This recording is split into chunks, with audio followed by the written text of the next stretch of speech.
sur Bénin TV.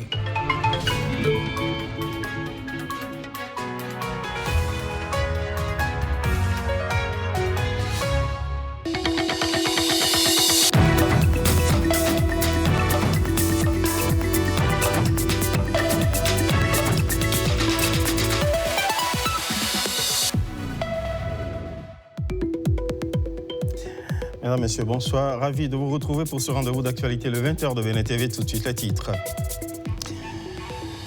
Face au défi du chômage, le gouvernement offre aux jeunes une série de programmes d'insertion et de création d'emplois. On ira à Sakété découvrir des jeunes dans l'apiculture. Ils essaient de gagner leur vie en élevant des abeilles. Vacances scolaires, on y est. Elles sont plutôt alléchantes en activités ludiques pour les jeunes. À Cotonou, par exemple, plusieurs rendez-vous de divertissement et d'évasion leur sont offerts. Du rythme, de la sueur et du sport aussi au programme. Au Nigeria, on verra une vaste opération sécuritaire dans le sud-ouest alors que Cyril Ramaphosa, en visite en France, plaide pour un regard plus inclusif sur l'Afrique du Sud. En Iran, les autorités annoncent la fermeture du détroit d'Ormuz alors que Washington maintient qu'il est ouvert. Bienvenue à toutes et à tous. À nouveau, bonsoir et merci d'être au rendez-vous de cette actualité sur Bénin TV. Nous repartons sur les traces de la ministre des Petites et Moyennes Entreprises et de la promotion de l'emploi en charge de la formation professionnelle qui a entrepris depuis quelques jours une tournée à travers ces structures sous tutelle. Elle a cherché à trouver des solutions aux problèmes qui se posent dans les différents dispositifs de préparation à l'emploi. On la verra en coach devant les acteurs terrain. Sur ces traces, Ghislain Pouguet, Françoise Insou. Nous allons vraiment travailler afin d'améliorer d'abord les conditions de vie de nos apprenants. C'est sur eux que va reposer le développement économique de notre pays. D'un centre de formation à un autre, d'une entreprise à une autre, la ministre est accueillie ici, à Boycon. Une centaine de jeunes se forment ici, dans les principaux métiers de la mode, couture, teinture, broderie, maroquinerie. Le département des collines aussi a accueilli la délégation ministérielle. Ce centre de formation installé à Dassa forme des personnes en situation de handicap en savoir-faire maroquinier. La ministre les a entretenus sur l'importance d'être autonomes et a loué la résilience dont ils font preuve. À Gouagon, au centre de formation et d'apprentissage, il existe 14 métiers. Bientôt, nous allons commencer par élaborer nos plans de travail annuels, ce qui va être pris en compte également au titre de l'année 2027, on le fera. Par rapport aux apprenants, vous avez cette chance de vous installer à votre propre compte, de créer votre petite entreprise au niveau du ministère. Il y a des mesures d'accompagnement dont vous pouvez bénéficier pour pouvoir agrandir, en tout cas, votre activité. Depuis sa création, le centre a inséré sur le marché de l'emploi 1132 jeunes formés en coiffure, maraîchage, électricité, couture, peinture, maçonnerie, soudure. À court terme, ce que nous pouvons faire, nous allons le faire et le reste, nous allons le planifier. Partout où elle est passée, elle s'est rendue à la préfecture, dans les locaux de la Chambre des métiers de l'artisanat, dans les antennes départementales de l'Agence nationale pour l'emploi, après l'Atlantique, le Mono, le Koufo, le Zou et les collines. Elle est annoncée dans un autre département pour bientôt, très bientôt. Solution à l'emploi, on va en parler dans le sujet qui suit à travers une immersion avec des jeunes autrefois sans perspective concrète d'emploi, mais qui aujourd'hui évoluent avec une certaine assurance dans l'apiculture grâce au programme Azoli de l'Agence nationale pour l'emploi. Un programme qui a transformé leur apprentissage en une véritable activité génératrice de revenus. Et nos compagnons Igor Ayosso sont allés les voir auprès des abeilles. Regardons. Pour ces jeunes, l'apiculture n'a plus de secret. Équipés de leur combinaison de protection, ils manipulent les ruches avec assurance et professionnalisme. Ici, nous sommes sur le site de Yoko de Gbagla où 21 bénéficiaires apiculteurs ont déployé environ 105 ruches sur le site. Les ruches sont déjà installées dans le cadre du programme Azoli. Déployés sur le terrain par Azoli, ils ont su saisir l'opportunité offerte par le projet d'inclusion des jeunes prodiges. Nous avons débuté la formation en phase théorie, en première position, et secondo, nous avons continué en phase pratique. À la fin de la formation, nous avons bien des locations qui nous ont permis d'avoir des ruches, des accoutrements et tout ce qui y va pour que chacun puisse s'installer. Nous sommes déjà installés dans nos différents sites. Nous remercions le gouvernement à travers le projet Azoli de l'ANPE parce que grâce à ce projet, nous pouvons aujourd'hui nous occuper. Après plusieurs mois de formation et d'accompagnement, ils récoltent aujourd'hui les fruits de leur travail. Le revenu est pour les jeunes. En tant qu'agrégateur, on accompagne les jeunes dans la collecte, la commercialisation et leur permettre de rentrer dans leur dû afin de pouvoir satisfaire à leurs besoins. Et les amener également, et surtout de concert avec les directions de l'élevage, notamment du ministère de l'Agriculture, à la certification de leurs produits dans l'optique d'assurer la protection de l'environnement. Ces jeunes seront également accompagnés. Un accompagnement du prodige salué par les autorités communales qui y voient un véritable levier d'insertion des jeunes. J'avais eu la chance de tenir une réunion avec les représentants d'Azoni et ANPE dans mon cabinet ici. Et ensemble, on a fait le tour d'horizon.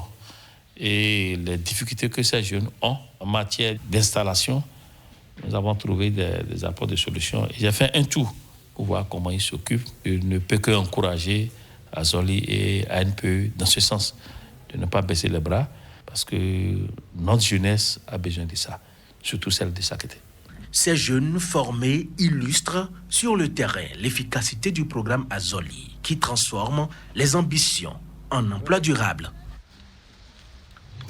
Préparer les jeunes aussi en amont à l'insertion à l'emploi. Le gouvernement l'envisage aussi par les outils numériques pour dompter les contraintes de distance et de déplacement, mais aussi de coûts. Le téléenseignement sera lancé dans les universités publiques à partir de la rentrée prochaine. Une nouvelle façon d'apprendre dont nous allons voir la perspective ici avec Rebecca Kendiamoulé et Élisée Desguéants. À Diabo, village de la commune d'Abomey-Calavi, pour aller à l'université où elle est inscrite en deuxième année de géographie. Amandine fait tout un trajet. Environ 6 à 7 kilomètres séparent son domicile du campus. Ça coûte beaucoup pour moi. Avec ce lancement, on peut dire que ça va réduire beaucoup de choses. Dès la rentrée universitaire 2026-2027, elle sera soulagée. Le gouvernement a décidé d'intégrer le téléenseignement dans le système éducatif du Bénin afin de moderniser les pratiques pédagogiques, enrichir les contenus de formation et garantir à chaque étudiant, quelle que soit sa localisation géographique, un accès équitable à un enseignement d'excellence. Cette approche pédagogique sera progressivement mise en œuvre dans les 4 universités publiques du pays, celle d'Abomey-Calavi, l'université de Parakou, l'université nationale des sciences, technologies, ingénierie et mathématiques, ainsi que l'université nationale d'agriculture. Avec les difficultés de déplacement des étudiants, avec les difficultés des IGUT, des amphithéâtres, vous voyez, surtout en droit où j'interviens, c'est plein à craquer. Je pense qu'enfin, on y est. Donc, pour moi, c'est un soulagement. D'abord, moi, je quitte 4 heures du matin pour pouvoir avoir les premières places. Mais avec 4 heures du matin, déjà, nous venons Saint-Laurent. Vraiment, ce n'est pas quelque chose de très facile. Et encore, il y a de la chaleur puisqu'on est nombreux. Et vraiment, je crois que le e-learning tel que c'est annoncé, ça va être vraiment intéressant. Elvina et Marc, eux, y voient une opportunité sans pour autant vouloir renoncer à ce qui fait aussi la vie universitaire. Par exemple, dans ma filière, lorsque le professeur fait les démonstrations au tableau et tout, lorsqu'on ne comprend pas et qu'on n'a pas la possibilité de demander directement au professeur, on se rapproche de ceux qui sont tout juste à côté et on dit voilà, s'il te plaît, explique-moi telle chose. Donc, il y a cette interaction-là qui sera plus possible. Ces préoccupations trouvent déjà un début de réponse de la part de l'exécutif.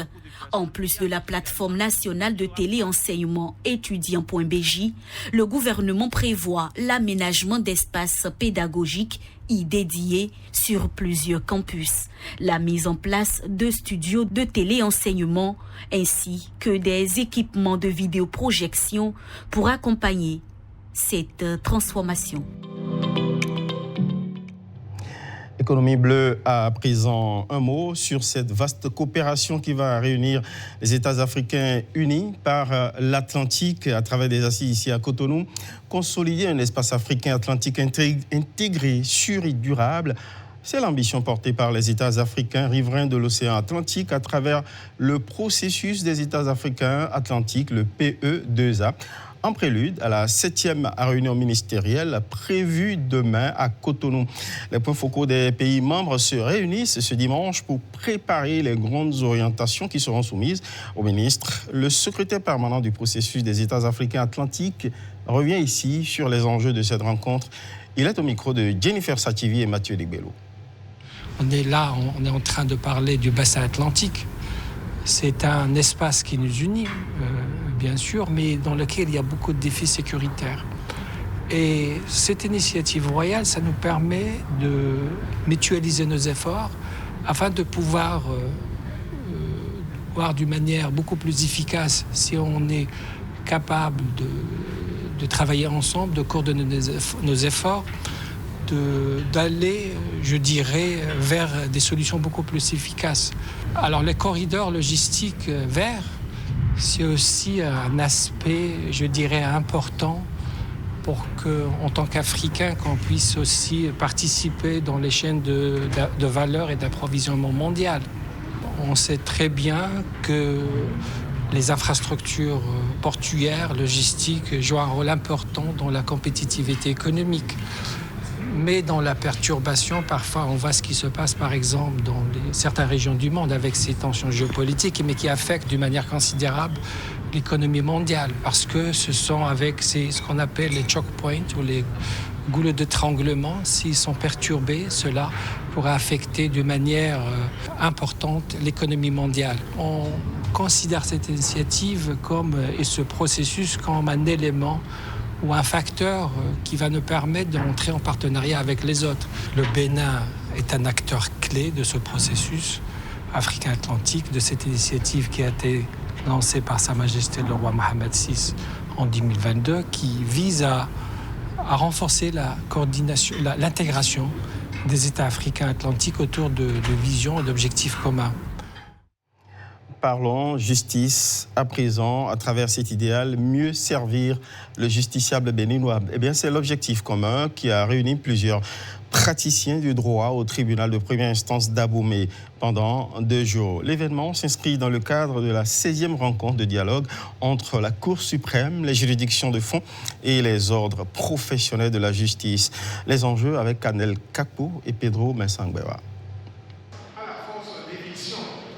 C'est une rencontre aux allures d'échanges interactifs au tribunal de première instance d'Abomey, département du Zou.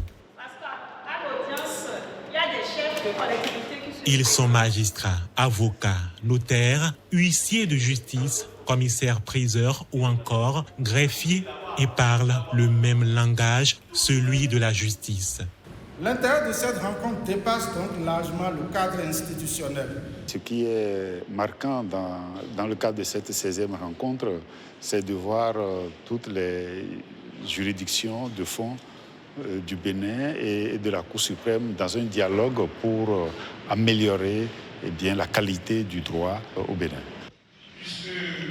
Régularité des procédures, protection des personnes vulnérables, qualité des décisions pénales, l'accès aux juges ou encore sécurité juridique sont les points clés des discussions entre ces techniciens du droit.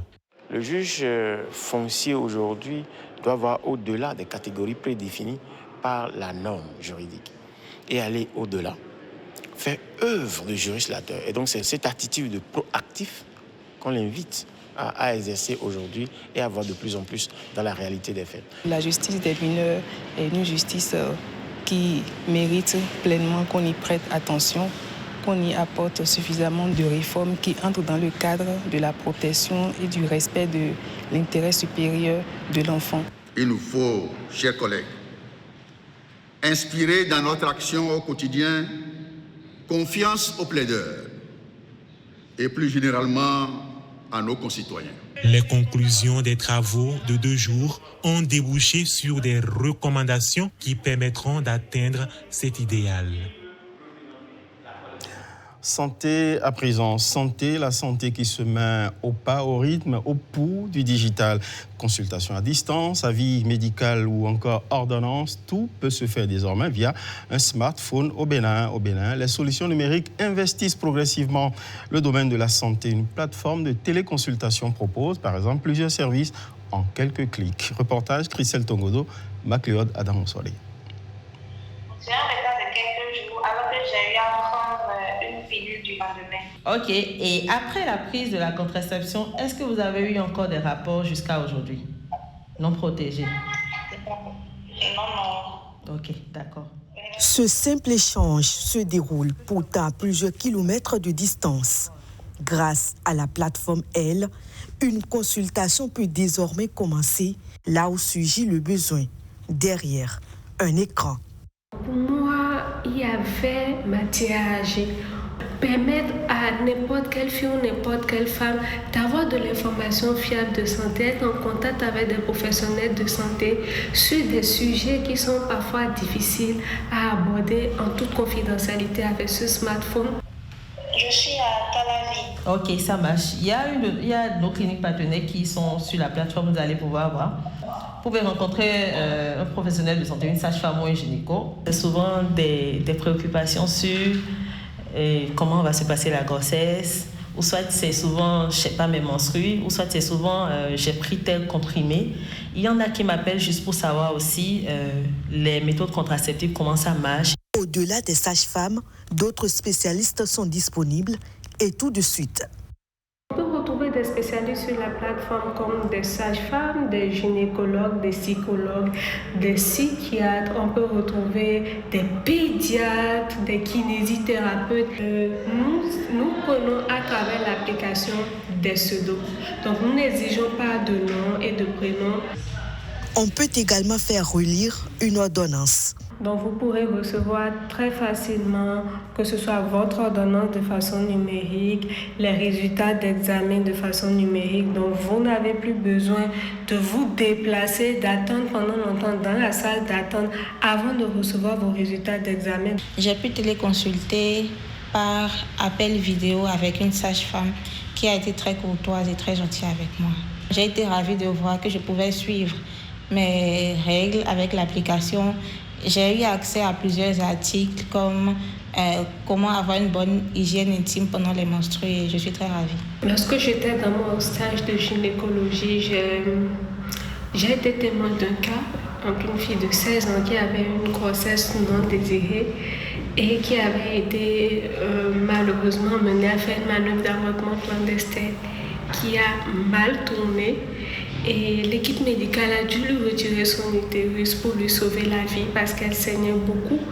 D'un drame est née une plateforme qui mise aujourd'hui sur la proximité, la discrétion et l'accès rapide aux professionnels de santé. Bonjour les vacances, on range quelque peu les stylos, les cahiers, les manuels et place au divertissement et à l'évasion. C'est ce que propose la bibliothèque Bénin Excellence de Godoma, commune d'Abomey-Calavi, qui a fermé pour les vacances ses rayons de livres pour laisser place justement à la détente. La formule trouvée a un nom, Aïroun Summer, un spectacle grand public organisé pour marquer le début des vacances scolaires. Nos reporters Pedro Messangbewa et Élisée Degbion se sont laissés entraîner. Suivons-les volontiers. Les projecteurs tardent encore à s'allumer, mais dans la cour de la bibliothèque Bénin Excellence de Godomé, personne ne semble vouloir attendre les bras croisés. Ici, les vacances ont déjà trouvé leur rythme. Les enceintes donnent le tempo, les enfants improvisent. C'est les vacances sommes là pour le jeu et la détente. Et la détente a enfin trouvé sa scène, celle de Aïmou Summer. Le spectacle peut maintenant commencer.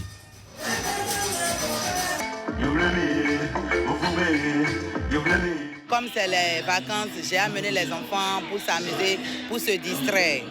D'habitude, je viens à la bibliothèque, c'est pour lire, mais ce soir, c'est pour m'amuser, me distraire. C'est une manière pour Bénin Excellence de joindre l'utile à l'agréable et aussi de permettre aux enfants, après 9 mois de cours intenses, les examens à la clé, de quand même avoir une fenêtre de divertissement, s'égayer. Chaque année, c'est comme ça.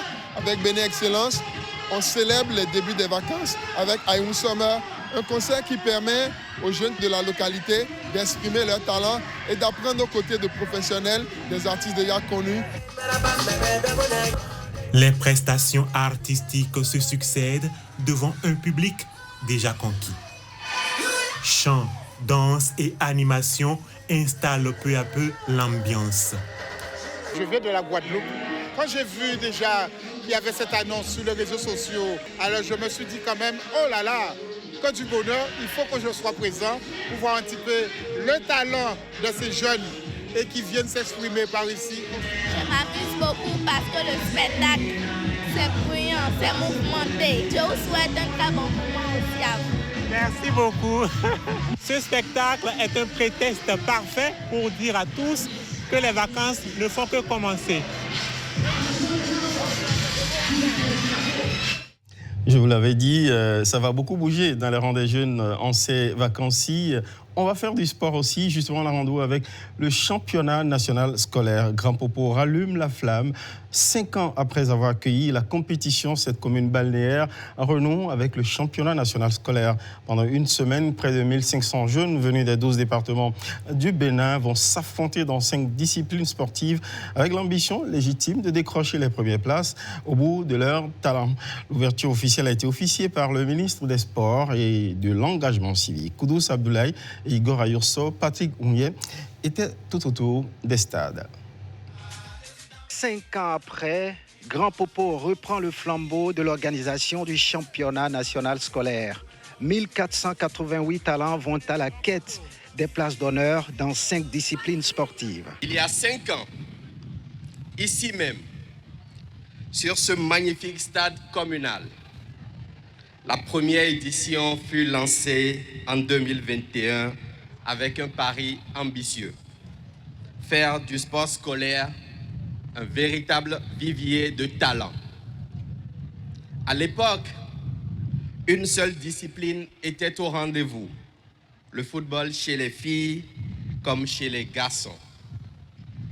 Aujourd'hui, en 2026, nous sommes de retour sur ces mêmes lieux, sur cette même terre chaleureuse de Grand Popo. Mais que de chemin parcouru. Nous sommes passés de 88 classes sportives à 164, de quelques centaines d'élèves au départ à 1488 jeunes athlètes engagés cette année. Depuis lors, nous avons vu naître des championnes et des champions, des vocations, des rêves, des talents incroyables. Le sport ne se réduit pas seulement à la performance. Il est avant tout une école de la vie, un terrain d'apprentissage, des valeurs qui font les grands citoyens, les grands hommes. Sur fond de reconnaissance aux Amazones footballeuses de moins de 17 ans, de retour de Lomé et dont les joueuses, pour la plupart, sont des produits des classes sportives. Le championnat est un rendez-vous qui bat des records de participation des jeunes talents. Nous avons de la valeur humaine, nous avons la jeunesse. Et comme l'a dit si bien son Excellence le Président, M. Romuald Waïdaï, nous devons investir sur la jeunesse pour avoir dans tous les secteurs cette belle image que nous avons eue ce soir, cette belle prestation des jeunes, des femmes Amazones qui ont défié de par leurs prestations même des hommes.